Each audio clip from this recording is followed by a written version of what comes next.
முதலமைச்சர் மு.க. ஸ்டாலின் தலைமையில் தமிழ்நாடு அமைச்சரவை கூட்டம் வரும் 6ஆம் தேதி நடைபெறும் என அறிவிக்கப்பட்டுள்ளது. ஜனவரி 20ஆம் தேதி ஆண்டின் முதல் கூட்டத்தொடர் தொடங்க உள்ள நிலையில் அதற்கு முன்னதாக அமைச்சரவை கூட்டம் நடைபெற உள்ளது.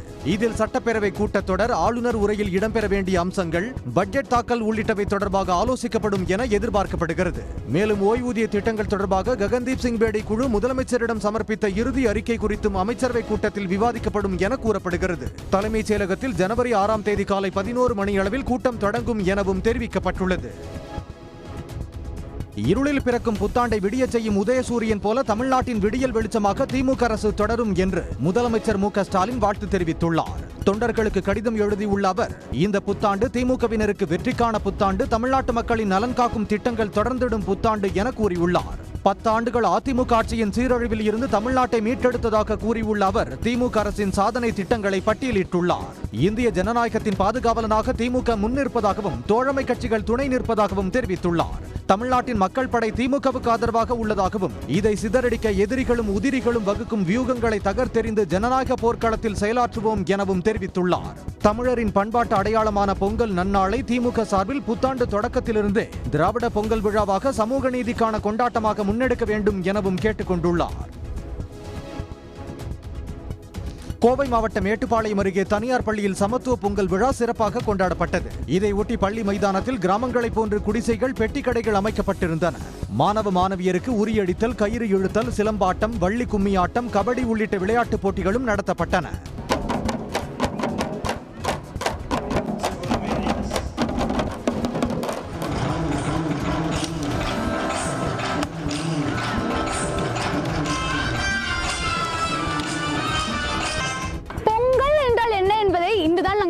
உண்மையிலேயே கண்டு கொண்டோம். தாத்தா பாட்டிலாம் சொல்லுவாங்க, பொங்கல் விழானா நாங்கள் இப்படி தான் கொண்டாடுவோம்ன்றது. இன்னைக்கு அதை பார்த்து கற்றுக்கொண்டது ஒரு தனி உணர்வு தான். மேலும் பீஸா, பர்கர் என்று துரித உணவு பின்னே சுற்றும் இந்த தலைமுறையினருக்கு தேன் மிட்டாய் மற்றும் எள் மிட்டாய் அந்த மாதிரி அனைத்து உணவுகளையும் நமக்கு காட்டினார்கள். அது ஒரு கண்களுக்கு ஒரு விருந்தாக இருந்தது மட்டுமல்லாமல் 6 சுவைகளையும் நாக்கில் பட்டது. பள்ளியில் கொண்டாடப்பட்ட பொங்கல் விழா புதிய அனுபவத்தை தந்ததாக மாணவ மாணவியர் பெருமிதம் தெரிவித்தனர்.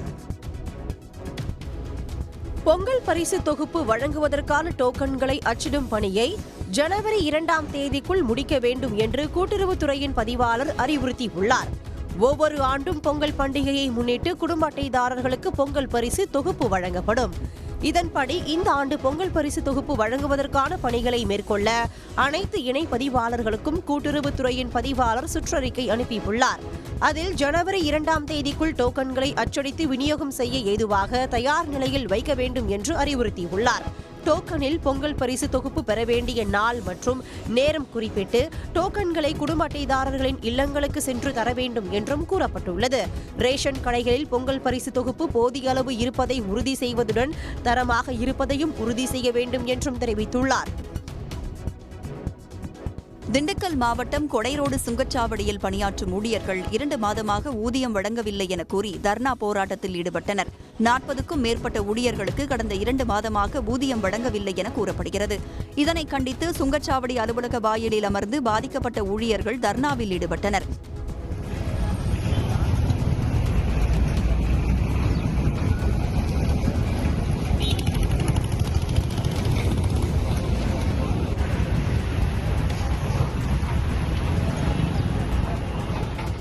போராட்டக்காரர்களிடம் சமாதான பேச்சு நடத்திய சுங்கச்சாவடி நிர்வாகம் இன்று இரவுக்குள் ஊதியம் வழங்க நடவடிக்கை எடுக்கப்படும் என தெரிவித்தனர். இதனையடுத்து போராட்டத்தை கைவிட்டு அனைவரும் கலைந்தனர். சுங்க ஊழியர்கள் அனைவரும் ரெசி என்னும் தனியார் நிறுவனம் மூலம் பணியாற்றி வருவதாகவும் அவர்களிடம் ஊதியத்தை ஏற்கனவே கொடுத்துவிட்டதாகவும் சுங்கச்சாவடி நிர்வாகம் தரப்பில் தெரிவிக்கப்பட்டது. தமிழ்நாட்டில் மின்சார வாகனங்களுக்கான மோட்டார் வாகன வரி 100% தள்ளுபடியை மேலும் 2 ஆண்டுகள் நீட்டித்து தமிழ்நாடு அரசு உத்தரவிட்டுள்ளது. சுற்றுச்சூழலுக்கு மாசு ஏற்படுத்தாத பேட்டரியில் இயங்கும் வாகனங்களின் பயன்பாட்டை அதிகரிக்க தமிழக அரசு பல்வேறு நடவடிக்கைகளை எடுத்து வருகிறது. அதன் அடிப்படையில் 2 சக்கர வாகனம், 4 சக்கர வாகனம் உட்பட அனைத்து வகை மின் வாகனங்களுக்கும் கடந்த 2020 டிசம்பரில் இருந்து 2025 டிசம்பர் 31ஆம் தேதி வரை 100% மோட்டார் வாகன வரியை தள்ளுபடி செய்து அரசாணை வெளியிடப்பட்டது. தற்போது அதற்கான காலநிலை முடிவுக்கு வருவதால் வரி தள்ளுபடியை மேலும் நீட்டி நீட்டிக்குமாறு மின்வாகன உற்பத்தியாளர்கள் அரசுக்கு கோரிக்கை விடுத்தனர்.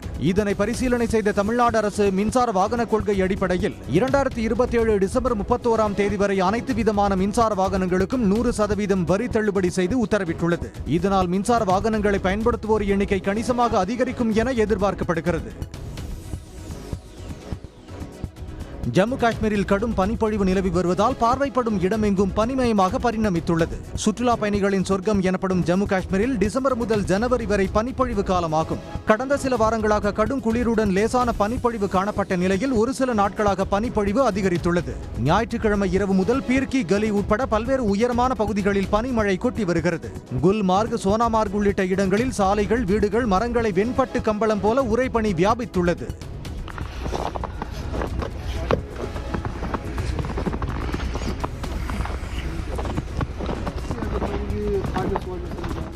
மலைச்சிகரங்களிலும் அதிக அளவில் பனிமழை பெய்து வருவதால் ஜம்மு காஷ்மீரின் பெரும் பகுதி பேரழகாக காட்சியளிக்கிறது.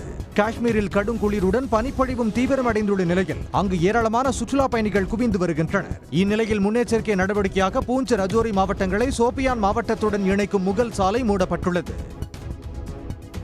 உத்தரப்பிரதேச மாநிலம் மதுராவில் நடிகை சன்னி லியோன் பங்கேற்க இருந்த நிகழ்ச்சிக்கு இந்து அமைப்புகள் எதிர்ப்பு தெரிவித்ததை அடுத்து நிகழ்ச்சி ரத்து செய்யப்பட்டுள்ளது. புத்தாண்டை முன்னிட்டு மதுராவில் உள்ள மதுபான விடுதியில் நடிகை சன்னி லியோன் பங்கேற்கும் நிகழ்வுக்கு ஏற்பாடு செய்யப்பட்டிருந்தது. இந்த நிகழ்ச்சிக்கு இந்து அமைப்புகள் தரப்பில் கடும் எதிர்ப்பு எழுந்தது. புனித பூமியான மதுராவில் இந்த நிகழ்ச்சி நடைபெறக்கூடாது என பல்வேறு அமைப்புகள் வலியுறுத்தியதை அடுத்து நிகழ்ச்சி ஏற்பாட்டாளர்களே நிகழ்ச்சியை ரத்து செய்தனர். திருப்பதி ஏழுமலையான் கோயிலில் வைகுண்ட ஏகாதசியை ஒட்டி சக்கரத்தாழ்வார் தீர்த்தவாரி விமர்சையாக நடைபெற்றது. முன்னதாக திருமலையில் உள்ள ஏழுமலையான் தெப்பக்குளத்தில் சக்கரத்தாழ்வாருக்கு சிறப்பு அபிஷேக ஆராதனை நடைபெற்றது. சக்கரத்தாழ்வாருக்கு தீர்த்தவாரியை தொடர்ந்து ஆயிரக்கணக்கான பக்தர்கள் அதே குளத்தில் புனித நீராடி வழிபட்டனர்.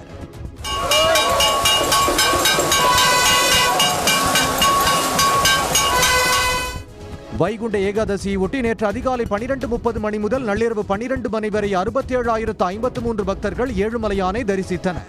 பக்தர்கள் காணிக்கையாக 2,25,00,000 ரூபாய் செலுத்தியுள்ளனர். 16,301 பேர் மொட்டையடித்து தலைமுடி காணிக்கை செலுத்தினர். இன்றும் நாளையும் ஆன்லைன் குலுக்கல் மூலம் டோக்கன் கிடைத்தவர்கள் மட்டுமே சுவாமி தரிசனத்துக்கு அனுமதிக்கப்படுவர். டோக்கன் இல்லாமல் வரும் பக்தர்கள் கோபுர தரிசனம் மற்றும் திருமலையில் உள்ள இதர சன்னதிகளை சுற்றி பார்க்கலாம் என தேவஸ்தான அதிகாரிகள் தெரிவித்துள்ளனர். மத்திய பிரதேச மாநிலம் இந்தூரில் மாநகராட்சியால் விநியோகிக்கப்பட்ட சுகாதாரமற்ற குடிநீரை பருகிய 8 பேர் உயிரிழந்திருப்பது அதிர்ச்சியை ஏற்படுத்தியுள்ளது. டிசம்பர் 24ஆம் தேதி பகீரத்புரா பகுதியில் வசிக்கும் 1000க்கும் மேற்பட்டோர் கடும் வாந்தி, வயிற்றுப்போக்கு காரணமாக அரசு மற்றும் தனியார் மருத்துவமனைகளில் அனுமதிக்கப்பட்டனர். இப்பகுதியைச் சேர்ந்த சுமார் 1000 பேருக்கு சிகிச்சை அளிக்கப்பட்டு வருகிறது. இந்நிலையில் சிகிச்சை பலன் இன்றி அடுத்தடுத்து 8 பேர் பரிதாபமாக உயிரிழந்தனர். 100க்கும் மேற்பட்டோர் உயிருக்கு ஆபத்தான நிலையில் தீவிர சிகிச்சை பெற்று வருகின்றனர். இதனிடையே சுகாதார அதிகாரிகள் மேற்கொண்ட ஆய்வில் கழிப்பறை ஒன்றின் வடிகாலில் இருந்து கசிந்த கழிவுநீர் இந்தூர் மாநகராட்சி குடிநீர் குழாயில் கலந்திருப்பது கண்டறியப்பட்டுள்ளது. குடிநீர் விநியோக வழித்தடங்களில் உள்ள கசிவுகள் சரி செய்யப்பட்டு வருவதாகவும் பகீரத்புரா முழுவதும் போதுமான எண்ணிக்கையில் தற்காலிக தண்ணீர் தொட்டிகள் அமைக்கப்பட்டுள்ளதாகவும் மாநகராட்சி அதிகாரிகள் தெரிவித்துள்ளனர். மாநகராட்சி விநியோகித்த மாசடைந்த குடிநீரை பருகிய 8 பேர் பலியான சம்பவம் பெரும் அதிர்ச்சியை ஏற்படுத்தியிருக்கிறது. தலைநகர் டெல்லி முழுவதையும் அடர் பனிமூட்டம் வியாபித்துள்ளதால் சாலை, ரயில் மற்றும் விமான போக்குவரத்து பாதிக்கப்பட்டுள்ளது. டெல்லி மாநகரம் ஏற்கனவே நச்சுப்புகை மூட்டத்தால் திணறி வரும் நிலையில் அதனை மேலும் மோசமாகி உள்ளது மூடு பனி. சாலைகளில் எதிரே உள்ளவர்கள் தெரியாத அளவுக்கு பனி மூட்டம் படர்ந்துள்ளதால் முகப்பு விளக்குகளை எரியவிட்டபடி சொற்ப வாகனங்களே சென்று வந்தன. டெல்லி NCR, ஆனந்த் விஹார், அக்சர்தாம், காசியாபாத் உள்ளிட்ட பகுதிகளில் பார்வை திறன் ஏறக்குறைய பூஜ்ஜியமாகிவிட்டதால் மக்கள் நடமாட்டமும் பெருமளவில் குறைந்துவிட்டது. டெல்லியை மூடு பனி சூழ்ந்திருந்தாலும் இந்தியா கேட் பகுதியில் பாதுகாப்பு படை வீரர்கள் குடியரசு தின ஒத்திகையில் ஈடுபட்டனர்.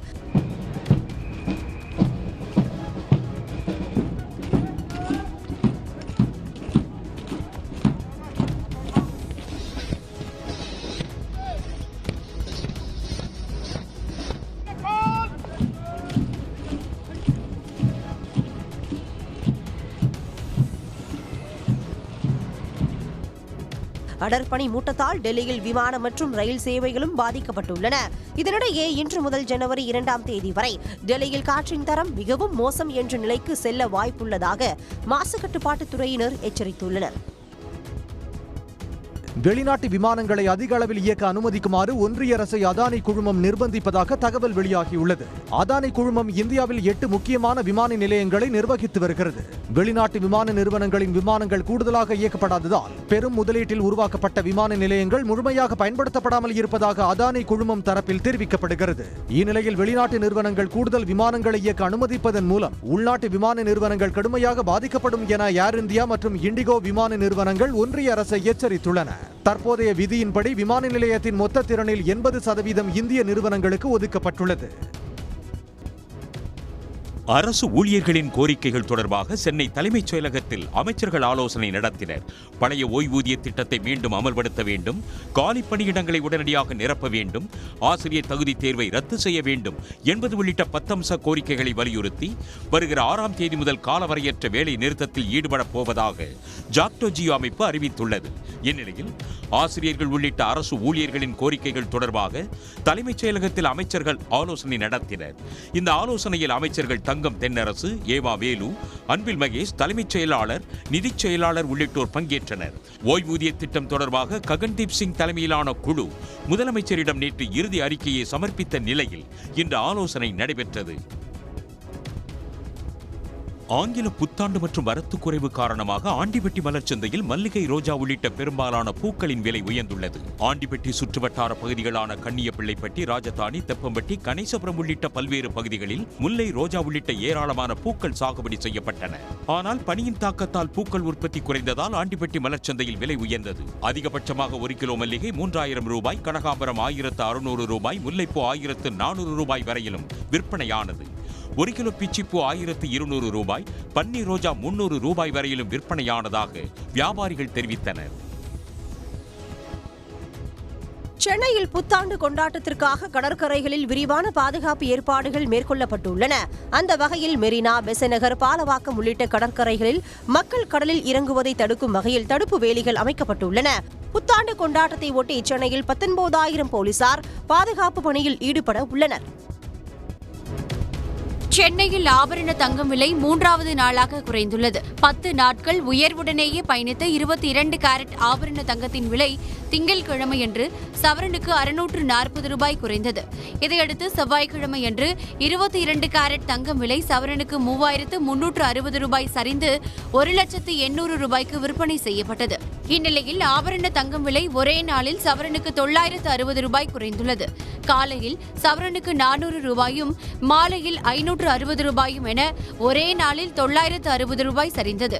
இதன் காரணமாக தங்கம் விலை ஒரு சவரன் மீண்டும் 1 லட்சம் ரூபாய்க்கு கீழே வந்துள்ளது. ஒரு சவரன் 99,840 ரூபாய்க்கு விற்பனை செய்யப்படுகிறது. கடந்த 3 நாட்களில் ஒரு சவரன் விலை 4,960 ரூபாய் குறைந்துள்ளது. வெள்ளி விலை கிராமுக்கு 1 ரூபாய் குறைந்து 257 ரூபாய்க்கு வர்த்தகமாகிறது. தமிழ்நாட்டில் வடகிழக்கு பருவமழை இயல்பை விட 3% குறைவாக பெய்துள்ளதாக வானிலை ஆய்வு மையம் தெரிவித்துள்ளது. அக்டோபர் முதல் டிசம்பர் வரையிலான வடகிழக்கு பருவமழை இன்றுடன் நிறைவு பெற்றது. இந்த 3 மாத காலத்தில் தமிழ்நாட்டில் இயல்பாக 44 சென்டிமீட்டர் மழை பொழியும் நிலையில் இன்று வரை 42 சென்டிமீட்டர் மழை மட்டுமே பெய்துள்ளது.